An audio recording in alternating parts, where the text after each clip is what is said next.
Hello everyone, कैसे हैं आप लोग। आज हम कंटिन्यू करेंगे क्लास 12 का चैप्टर मैग्नेटिज्म। आज का टॉपिक हमारा है torque on a current carrying loop placed in a magnetic field. अगर हम एक करंट कैरिंग लूप को मैग्नेटिक फील्ड में रखते हैं तो उस पे कितना टॉर्क लगेगा, इसको हम समझेंगे। चलिए स्टार्ट करते हैं। टॉर्क के लिए हम बात करेंगे टॉर्क ऑन अ current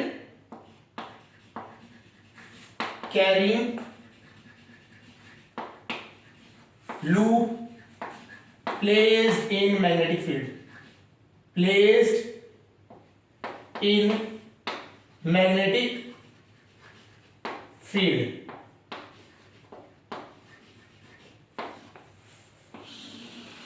इस तरह से समझते हैं, ठीक है। क्या है इसमें, हमें एक करंट कैरिंग लूप ले लिया हमने, इसमें करंट फ्लो कर रहा है, ठीक है। और इसे हमने क्या कर दिया, एक मैग्नेटिक फील्ड में रख दिया। हम इसे अगर मैग्नेटिक फील्ड में रखते हैं तो इस पे कितना फोर्स आता है, कितना टॉर्क आता है, वो हमें समझना है। चलिए स्टार्ट करते हैं। इसमें हम पहले समझते हैं केस वन। केस वन क्या है, अगर आपका जो लूप है, ये अगर हमारा लूप है, सपोज करिए ए बी सी डी, ये हमारा लूप है, करंट कैरिंग लूप है, ठीक है। अगर हम इसका एरिया वेक्टर बात करें, इसका एरिया वेक्टर क्या होता है, बाहर को है हमारा, है ना। अभी भी किसी सरफेस का एरिया वेक्टर क्या होता है, आउटसाइड द शीट, मतलब उस एरिया से बाहर आता हुआ होता है, ठीक है। इससे बाहर निकलता हुआ है एरिया वेक्टर, ठीक है। तो एरिया वेक्टर है, बाहर है। अगर केस वन हमारा जो आता है कि area vector and magnetic field, जब एरिया वेक्टर और मैग्नेटिक फील्ड दोनों के दोनों are in same direction, are in same direction, दोनों के दोनों सेम डायरेक्शन में है, ठीक है। सेम डायरेक्शन में कह लीजिए, या फिर इसको एक और तरीके से कह सकते हैं, सेम डायरेक्शन मतलब एरिया वेक्टर भी बाहर को, मैग्नेटिक फील्ड भी बाहर को आती हुई है। या फिर हम इसको एक और तरीके से कह सकते हैं, angle between area vector and magnetic field is equal to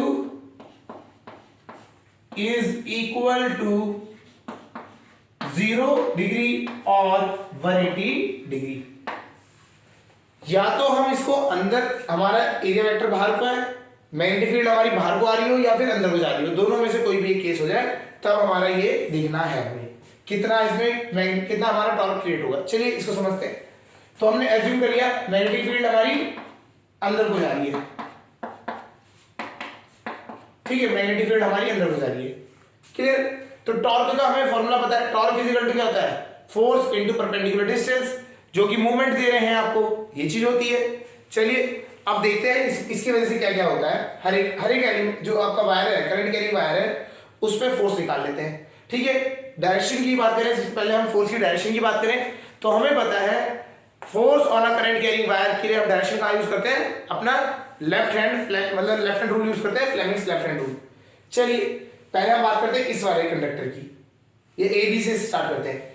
A B में मैग्नेटिक फील्ड जा रही है अंदर को, मैग्नेटिक क्या होता था, फ्लेमिंग्स लेफ्ट हैंड रूल होता था, आपका थंब होता था, फोर्स को दिखाता था, इंडेक्स फिंगर आपको दिखाता था मैग्नेटिक फील्ड, और आपका जो मिडल फिंगर होती थी वो दिखाता था करंट की डायरेक्शन। चलिए हमने रखा मैग्नेटिक फील्ड अंदर को, करंट की डायरेक्शन इधर को, फोर्स कहां लगा, ऊपर को, तो यहां पे फोर्स कितना लगेगा, ऊपर को लगेगा, ठीक है, एफ। कोई डाउट। चलिए अगला वाला केस आता है, इस वाले के लिए मैग्नेटिक फील्ड अंदर को, आपका करंट की डायरेक्शन ऊपर को, फोर्स कहां लग रहा है, ये भी इनसाइड को, ये भी कहां को लग रहा है, इनसाइड। सिमिलरली मैग्नेटिक फील्ड अंदर को, इस बार करंट की डायरेक्शन ऐसे इधर को, आपका फोर्स कहां लग रहा है, नीचे को। यहां पे मैग्नेटिक फील्ड अंदर को, करंट नीचे को, फोर्स इधर को। अगर आप देखें तो ये अपोजिट साइड वाले फोर्सेस एक दूसरे को कैंसिल आउट कर देते हैं, हाँ यार। तो नेट फोर्स ऐसी कंडीशन में, तो ऐसी कंडीशन में आपको समझ के रखना है, सिंपल है। इस कंडीशन में नेट फोर्स कितना हो जाता है, 0, और कोई इसमें आपका मोमेंट नहीं मिल रहा है, कोई भी आपको घुमाने की कोशिश तो कर ही नहीं रहा, ये सीधा फोर्स ऊपर को जा रहा था, ये नीचे को जा रहा था। तो बेसिकली ये जो फोर्स है ये क्या कर रहा है, इस लूप को कंप्रेस करने की कोशिश कर रहा है, अंदर को दबाने की कोशिश कर रहा है, इसको घुमाने की कोशिश नहीं कर रहा है। और टॉर्क कितना हो जाएगा, नेट टॉर्क कितना हो जाएगा, 0।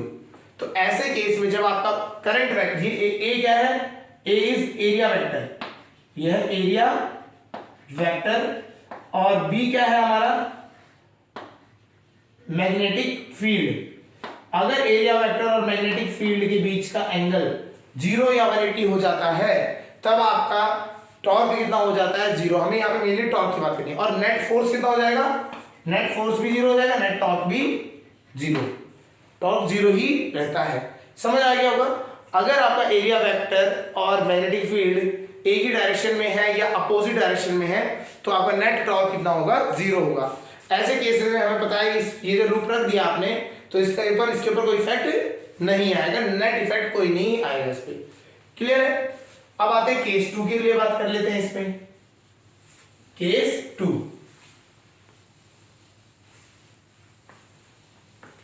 टॉर्क की ही बात चल रही है, केस 2 के लिए देख लेते हैं। इस बार क्या है, हमने वो लूप रख दिया, ठीक है, ये ए बी सी डी ही रख देते हैं नाम, ए बी सी डी, या कब हो गया, ठीक है। अब क्या है, अब हमारा जो है मैग्नेटिक फील्ड इस बार हम ले लेते हैं, एरिया वेक्टर हो गया आउटसाइड को, एरिया वेक्टर आपका क्या हो गया, आउटसाइड को, ठीक है। एरिया वेक्टर ये हमारा करंट मूव कर रहा है, एरिया वेक्टर हमारा आउटसाइड को। तो हम बात करते हैं केस 2 में, एंगल बिटवीन एरिया वेक्टर, अगर हम एरिया मानते हैं ए एंड मैग्नेटिक फील्ड हमने बी, हमारी बी इज 90 डिग्री, कितना है, 90 डिग्री। तो एरिया वेक्टर हमारा कहां को होगा, बाहर को होगा, आउटसाइड द सरफेस, और मैग्नेटिक फील्ड हम दे देते हैं इस साइड को, ये है हमारी मैग्नेटिक फील्ड। ऐसे केस में टॉर्क कितना आएगा ये चीज हम समझते हैं। ऐसे केस में हम देखते हैं क्या होगा ऐसा। चलिए करते हैं, पहले हम बात करते हैं फोर्स ऑन ए बी पे फोर्स देखें, मैग्नेटिक फील्ड की डायरेक्शन आपकी इधर को, करंट की डायरेक्शन बी इधर को। जब मैग्नेटिक फील्ड और करंट की डायरेक्शन सेम हो जाती है तो इस वाले में फोर्स कितना आएगा, इस वाले के लिए फोर्स आएगा 0, कितना आएगा, 0। इस वाले पे यहां इस वाला जो आपका लेंथ है, आपकी ए बी लेंथ है, उसमें फोर्स आएगा 0, क्योंकि करंट और मैग्नेटिक फील्ड की डायरेक्शन क्या हो गई, सेम हो गई। क्लियर है। चलिए ये तो हमारा 0 हो गया। सिमिलरली अगर हम सी और डी के लिए बात करें तो यहां वाले के लिए भी फोर्स कितना आ जाएगा, 0, फोर्स आ गया 0। अब बात आती है यहां वाले पे, है ना, C B and A D. आपने मैग्नेटिक फील्ड की डायरेक्शन में आपने इंडेक्स फिंगर रखी, फिर करंट की डायरेक्शन में आपने क्या कर दिया, middle finger, and then last में आपका क्या हो गया, सी। ये आपका क्या हो गया, फोर्स की डायरेक्शन इसके लिए आ गई इनसाइड। यहां पे फोर्स की डायरेक्शन क्या आ रही है, इनसाइड, अंदर को फोर्स लग रहा है। समझ आया। मैग्नेटिक फील्ड अंदर को, मैग्नेटिक फील्ड इधर को, करंट की डायरेक्शन ऊपर को, फोर्स कहां लग रहा है, अंदर को। इस वाले के लिए आते हैं, यहां पे मैग्नेटिक फील्ड आपकी उस साइड को है, करंट नीचे को है, तो फोर्स यहां पे कैसे आ गया, बाहर को। तो अगर हम बात करें इस बार इसकी, अगर हम लेंथ यहां से यहां तक की लेंथ ले लेते हैं ए, और ये टोटल लेंथ ले लेते हैं बी, स्मॉल बी, ठीक है। इसको ए मान लिया और इसको बी मान लिया, तो हमारा जो लूप है आप देखेंगे एक साइड से अंदर जा रहा है और एक साइड से बाहर आने की कोशिश कर रहा है, ठीक है। तो इसका कैसे सेंस है, अगर हम बात करें इस तरीके से इसको रखते हैं, अगर हम इसको इस तरह से रखते हैं तो ये वाला पोर्शन तो अंदर जाने की कोशिश कर रहा है और ये वाला बाहर आने की कोशिश कर रहा है, तो ये क्या आपका टॉर्क घुमाने की कोशिश कर रहा है, क्या हो रहा है, घुमाने की कोशिश कर रहा है, ये रोटेट करने की कोशिश करेगा। तो ये आपका इस तरीके से यहां पे क्या मिल रहा है, इसको टॉर्क मिलेगा। तो अगर हम इसकी सेंटर लाइन बना दें, सेंटर लाइन बनाए तो ये उसके यहां से यहां तक डिस्टेंस कितना हो गया, a/2, और ये भी डिस्टेंस हो जाएगा a/2। तो जो आपका ये पूरा लूप है ये घूमना चाहेगा with an axis of this. Clear है? चलिए अब हम बात करते हैं, लिखते हैं। तो फोर्स ये हो गया फोर्स, इस पे F1 और ये F2, इधर वाले में फोर्स लग गया F2। दोनों की वैल्यू क्या होगी? सेम ही होगी। निकालते हैं। हमें पता है F कितना आता है, force on a current carrying. Force F1 and F2 कितना आता है? ILB sine theta. ILB sine theta, ये हमने पढ़ा था। फोर्स कितना होता है? ILB sine theta. यहां एंगल कितना है? 90 डिग्री। तो साइन कितना, थीटा कितना हो जाएगा? 1। तो फोर्स आ गया आपका F1 कह लीजिए, F2 कह लीजिए, इट इज ILB। L मतलब लेंथ होता है, क्या होता है? लेंथ होता है। इसकी लेंथ हमने कितनी मानी है इस बार? B मानी है। तो यहाँ L ना होके हमारे पास क्या आएगा? Small b। Small b। तो हमारा जो फोर्स हो रहा है F1 और F2 वो दोनों इक्वल है और किसके बराबर है? IB into capital B। B जो कैपिटल B है वो है आपका मैग्नेटिक फील्ड। ठीक है, समझ आ गया? अब टॉर्क निकालते हैं। टॉर्क के लिए सिंपल फॉर्मूला होता है, torque is equal to force into perpendicular distance. Force कितना है? चलिए देख लेते हैं। इस साइड के लिए अगर हम बात करें, फोर्स लग रहा है F1 और डिस्टेंस कितना है सेंट्रल एक्सिस से? a/2। F1 into a/2 plus दूसरे दोनों घुमा रहे हैं F2 इंटू a/2। ये वाला इसको अंदर को घुमाएगा और ये वाला भी बाहर को लेके आएगा। तो नेट कितना है? इसको सपोर्ट कर रहा है। देखिए आप अगर ये ऐसे एक शीट पकड़ लेते हैं तो ये वाला तो पीछे जाएगा हैंड और ये वाला आगे को जाएगा। तो ये इस तरीके से रोटेट कर रहा है। तो दोनों के दोनों सपोर्ट कर रहे हैं, एक ही डायरेक्शन में मूवमेंट देने की सपोर्ट कर रहे हैं। तो दोनों ऐड हो जाएंगे। ठीक है, तो हमारा ये चीज हो गया। अब हम वैल्यू इसको, ये टॉर्क है, चलिए लगा देते हैं यहाँ पे। तो टॉर्क का फॉर्मूला आ गया, a/2 कॉमन आ गया, बचा गया F1 plus F2। Force F1 plus F2 दोनों की वैल्यू सेम है, तो इसको हम लगा देते हैं। Torque is equal to a/2 into 2 times of F1। a की वैल्यू निकाल देते हैं, IBA। IBA 2 से 2 कटा, तो टॉर्क आ गया यहां से IAB into magnetic field. IAB into magnetic field. तो इस लूप में अगर हम ध्यान से देखें, इस लूप में टॉर्क कितना लग रहा है? IAB into magnetic field. Clear हो रहा है? चलिए, तो हमारा नेट टॉर्क हो गया IAB इंटू मैग्नेटिक फील्ड। तो टॉर्क हमारा आ गया IA into B into magnetic field. अब A इंटू बी क्या है? अगर हम इसको ध्यान से देखें, A इंटू बी ये क्या हो जाएगा? इस पूरे का क्या है? ये A और B, इनका इसका क्या है? एरिया। तो ये क्या हो जाएगा? I को हम लिख देंगे एरिया वेक्टर। ठीक है, ये जो A है, एरिया वेक्टर जो है, एरिया वेक्टर है ये। और एरिया वेक्टर क्या होता है? A इंटू बी के बराबर है यहाँ पे। ठीक है, चलिए, तो हमारा ये हो गया, टॉर्क का फॉर्मूला आ गया IAB। IA मतलब area vector into B magnetic field. अच्छा, I इंटू ए अभी हमने पढ़ा भी था कुछ टाइम पहले, है ना? लास्ट लेक्चर्स में हमने पढ़ा था। I इंटू ए क्या होता है? मैग्नेटिक डायपोल मूवमेंट होता है फॉर अ लूप, एक लूप की वजह से। तो I इंटू ए की जगह पे हम लिख सकते हैं M, और ये हो गया हमारा B। तो टॉर्क इज इक्वल टू कितना आ गया? M into B। तो अगर हमारा जब भी एंगल हमारा 90 डिग्री होगा तो हमारा कितना आएगा? टॉर्क कितना आ जाएगा? M into B. समझ आ गया होगा? तो ये हमारा टॉर्क का फॉर्मूला बन जाता है। टॉर्क का फॉर्मूला समझ आ गया होगा? कैसे किया हमने पहले फोर्स निकाला, इधर F1 फोर्स अंदर को जा रहा है, ये F2 फोर्स बाहर को आ रहा है, ये अंदर को जा रहा है, ये बाहर को आ रहा है। अंदर और बाहर, जैसे अंदर और बाहर करोगे तो ये क्या होगा? ये स्टेप से इसको ट्विस्ट कर देगा, घुमाने की कोशिश करेगा, तो ये हमें टॉर्क मिल जाएगा। और टॉर्क कितना होता है? टॉर्क इज इक्वल टू इसका force into perpendicular distance F1 into a/2 और F2 इंटू a/2। ये हो गए, दोनों ऐड हो जाएंगे क्योंकि दोनों एक दूसरे को सपोर्ट कर रहे हैं। तो ये ऐड हो गए, इनको सॉल्व किया तो इसका पूरा value I I into a length into b length into magnetic field. a into b क्या हो गया? एरिया हो गया, तो हमने इसको एरिया वेक्टर में कन्वर्ट कर दिया। I इंटू एरिया वेक्टर जो होता था वो होता था डायपोल मूवमेंट, है ना? मैग्नेटिक डायपोल मूवमेंट, तो उसको m लिख दिया। तो torque is equal to magnetic dipole movement into b। ये आपका यहां से क्या आ गया? टॉर्क का फॉर्मूला आ गया। ठीक है, इन दोनों के मैग्नीट्यूड को क्या कर दो? अब मल्टीप्लाई कर दो, आपको आंसर मिल जाएगा। ठीक है, ये आपका फॉर्मूला हो गया टॉर्क का, जब ये एंगल क्या है? 90 डिग्री है। ठीक है, अब हम बात करते हैं केस थर्ड के लिए।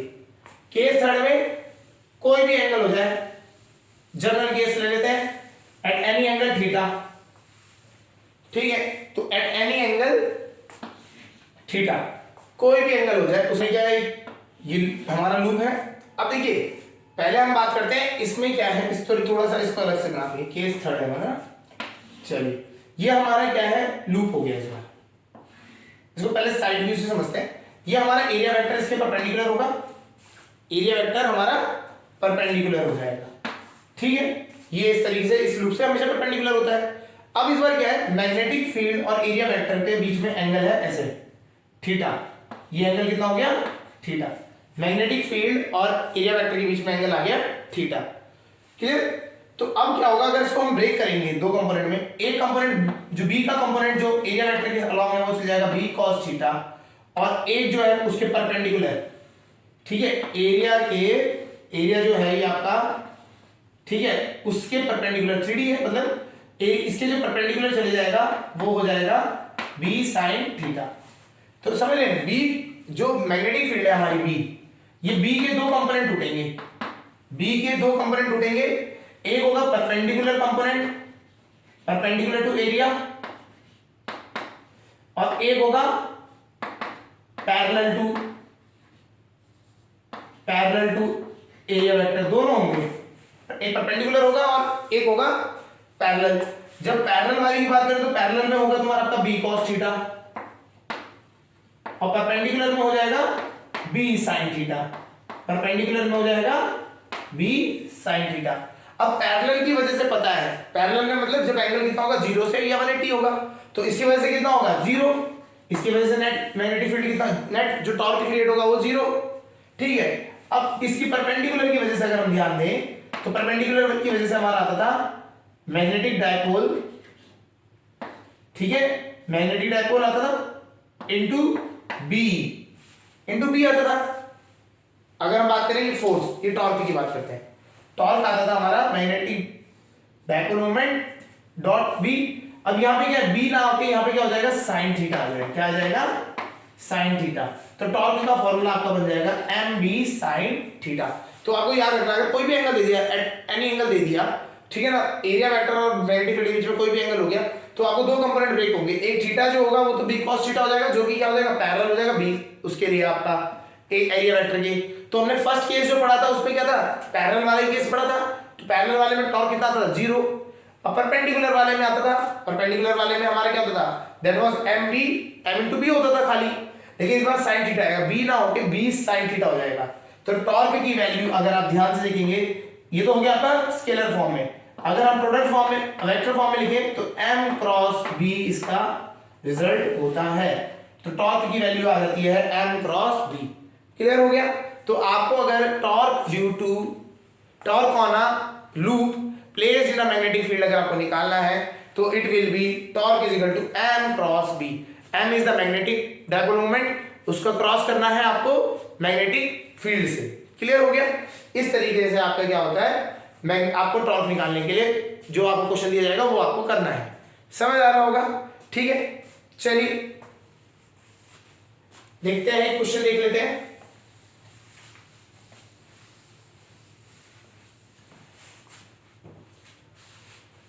एक हमारा 20 सेंटीमीटर 10 सेंटीमीटर 20 एंड 10 सेंटीमीटर का हमारा क्या है, रेक्टेंगुलर लूप है जिसमें करंट हमारा फ्लो कर रहा है आपका 2 एम्पियर का, और इसे हमने क्या कर दिया, मैग्नेटिक फील्ड में रख दिया। That magnetic field is equal to, magnetic field हमारे रखिए 10 टेस्ला। तो हमें टॉर्क बताना है, तो हमें सीधा लगाना है टॉर्क का formula, torque is equal to, आप देखेंगे एंगल क्या है, एरिया वेक्टर बाहर है, बी आपका ये है, तो एरिया और उसके एंगल मैग्नेटिक फील्ड के बीच में एंगल कितना है, 90 डिग्री। तो आपको सीधा पता है, तो बी आपको क्या करना है, m क्रॉस b या एम बी साइन थीटा लिख दीजिए, डायरेक्ट जनरल फॉर्म यूज कर लेते हैं। साइन थीटा, थीटा कितना है 90 डिग्री, तो 1 हो जाएगा एम बी। तो m क्या होता है i इंटू ए मतलब एरिया। अब इसका एरिया ही निकाल लीजिए आप सीधा, एरिया कितना है 20 इंटू 10। चलिए लिख देते, चलो i into area into B, magnitude अपने टॉर्क। i तो हो गया हमारा कितना है 2 एम्पियर, एरिया कितना है 20 इंटू 10 200, लेकिन सेंटीमीटर में है तो मीटर में कन्वर्ट करने के लिए 10 की पावर 4 से डिवाइड हो जाएगा। मैग्नेटिक फील्ड आपकी 10 है तो ये आपका हो गए, ये आपका आ गया 0.4 न्यूटन मीटर आपका टॉर्क हो गया। टॉर्क कितना आ गया 0.4 न्यूटन मीटर। इसकी यूनिट होती है newton metre. Force into distance का फर्क कीजिए, अगर डायमेंशन बात करें तो फोर्स इनटू डिस्टेंस होता है ना। फोर्स की अगर डायमेंशन एनालिसिस करनी है तो फोर्स का डायमेंशन होता है ml/t-2 इनटू tl कर दिए, आपका क्या होता है टॉर्क का डायमेंशन भी होता है और इसका इसकी यूनिट क्या होती है न्यूटन मीटर। क्लियर हो गया नहीं हो गया? चलिए तो इस तरीके से करना है। ये तो हमारा क्या रेक्टेंगुलर स्लैब हो गया। अगर सपोज करो सर्कुलर फॉर्म में दे दिया, आपको सर्कुलर दे दिया, ठीक है, और इसमें करंट फ्लो करा दिया आपका 2 एम्पियर, रेडियस है इसका 14 सेंटीमीटर, ठीक है, और टॉर्क के लिए हमने क्या किया मैग्नेटिक फील्ड इसको दे दी। मैग्नेटिक फील्ड हमारी है 14 न्यूटन, 14 टेस्ला, ठीक है। चलिए अब इसके लिए हम कर देते हैं सीधा टॉर्क का formula. Torque is equal to क्या हो जाता है, एंगल कितना, एरिया वेक्टर और इसके बीच में एंगल 90 डिग्री का। तो sin 90 है तो आपको टेंशन लेने की जरूरत नहीं है। sin 90 है तो आपको पता होना चाहिए क्या है, sin 90 1 होता है। तो इसको खाली आपको इस पर m इंटू बी से कर देना है। m कितना है, i into area vector into B. i है आपका कितना 2 एम्पियर, एरिया कितना है, ये एक सर्कल है, सर्कल का area pi r square, r कितना है 14 सेंटीमीटर, 14 का स्क्वायर कर देंगे, और बी कितना है आपका 14। तो इस तरीके से आपका आ गया 14 का क्यूब इंटू 2 पाई अपॉन 1000। पाई की वैल्यू भी रख देते हैं, पाई हो जाएगा 22 बाय स्क्वायर, यहां रखते हैं 22 बाय 7, एक 14 अलग अपॉन में 1000 कितना, ये हो गया 2 टू 4 इंटू 22 88 इंटू 14 का स्क्वायर 196 अपॉन 1 2 3 4। ये आप इसको कर लेंगे,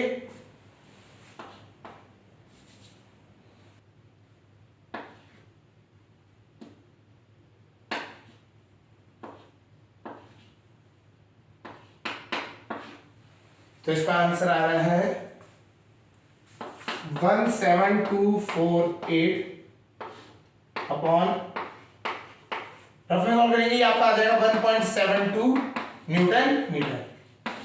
तो इसमें अगर आपका रेक्टेंगुलर स्लैब है तो रेक्टेंगुलर देख लीजिए, रेक्टेंगुलर स्लैब है रेक्टेंगुलर देख लीजिए। आपका सर्कुलर है तो एरिया ही लेना है आपको, यहाँ पे याद रखना है एरिया लेना है। ऐसा नहीं कि एरिया नहीं, जैसा हमारा रेक्टेंगुलर हमने डेरिवेशन किया था, जरूरी नहीं है एरिया ही लेना आपको, यहाँ पे जरूरी है।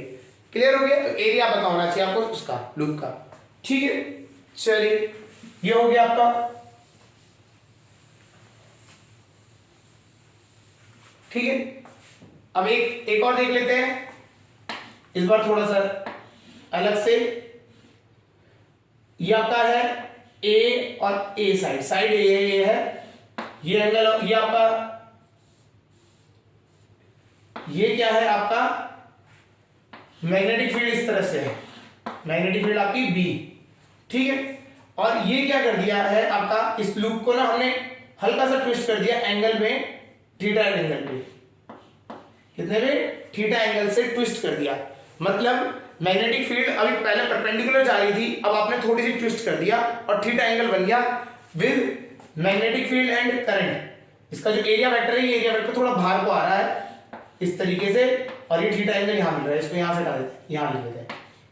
ये ऐसा आपने ट्विस्ट किया, ये एरिया आपका वेक्टर इस तरीके से आ रहा है और ये मैग्नेटिक फील्ड, ठीक है। करंट इसमें आई करंट फ्लो कर रहा है, तो इसका कैसे निकलेगा आपको ये देखना है। तो इसके लिए आपको सीधा है, इसके लिए आप निकालेंगे torque is equal to M B sine theta. कितने एंगल पे है, थीटा। ये आपको क्या करना है, कंपोनेंट ब्रेक करके देखना है। जो बी के अलॉन्ग है वो कौन सा है, ये बी को एक एक कंपोनेंट में तोड़ना है। जो मैग्नेटिक फील्ड है एक ही फॉर्म में लाना है।